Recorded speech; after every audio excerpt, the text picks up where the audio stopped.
So, mga kakordapya, it's my first time mga kordapya maka-experience ng baha dito sa Dubai. Yes, mga kakordapya. At around mga kaninang umaga nga, umulan dito, mga 4 a.m. ata mga kordapya o 3 a.m. At ito nga yung nadatnan namin. Kami ay bumaba bandang mga 8:30. Wala nang ulan mga kordapya ha, pero bahang baha. Ayun ang mga kordapya, yari nga si Kamangyan, inutusan akong ihatid siya. Gawa ng nagtsinelas muna siya sa kanyang papuntang work at gawa nga ng baha mga kordapya. Kami ngayon naghanap ng alternate na madadaanan kasi yung ibang dadaanan namin ay hindi aari at talagang mababasa yung kanyang pantalon. So, ayun na nga mga kordapya, dating na nga kami dito sa may metro station. So, nagdala nga ito ng tsinelas at yun nga bibit-bitin ko ulit. Yan na nga, pinalinis ko nga muna yung paa niya, makapagsapatos at nang makapasok na siya.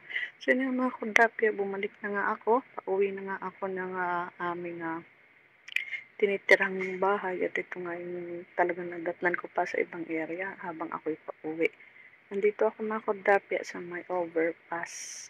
So, yun na nga. Pagdating ko nga dito ay bahang-baha nga. So, wala akong magawa kundi kailangan kong lumusong sa baha.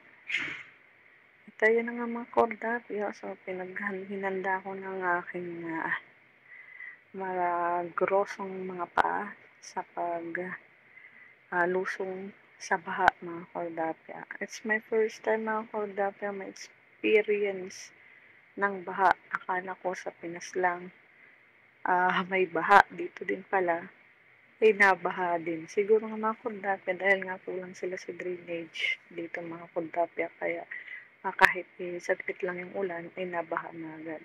Ito mga kordapya, awawa yung mga napasok sa trabaho ay inilusong na nila kahit naka-rubber shoes sila binasa na. Yung iba naman mga kordapya, binitbit naman yung kanilang mga sapatos. Nakita nyo naman din mga kordapya. Hirap na hirap sila dito pagka naulan kasi baha agad mga kakordapya. Yung sa atin, magdamag muna ang ulan bago baha. Dito mga kordapya, kahit 2 hours lang o parang 1 hour lang ata ay nabaha na agad. Ayun na nga mga kordapya. So napagdesisyonan ko ng kailangan ko ng lumusong sa baha at naambun-ambun na naman. So baka ako'y maabutan ng ulan, wala pa naman akong payong. Wala akong magawa kundi kailangan ko ng lumusob sa baha. Ayun na nga mga kordapya. First up, very nice.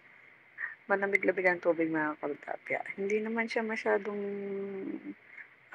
kadumihan. Ang ibig ko sabihin na hindi masyado siyang maputi kasi nga ito naman ay tubig ulan laang. Yan ang mga kordapya, lumusong na nga ako, naambun-ambun na. Baka lumakas pa nga ang ulan ay maabutan pa ako. May mga nakatambay pa nga dito sa gilid mga kakordapya, ayaw ata pa nilang lumusong sa baha. Siguro nga ay dahil, syempre, mababasa yung kanilang mga sapatos. Wala na ata silang nakitang iba pang madaanan, kundi siguro magpahupa muna kahit papaano ng baha.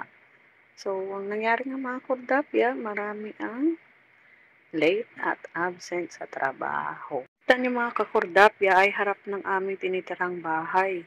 So ito muna ang aking update mga kakordapya sa ngayon. Maraming salamat. Happy day!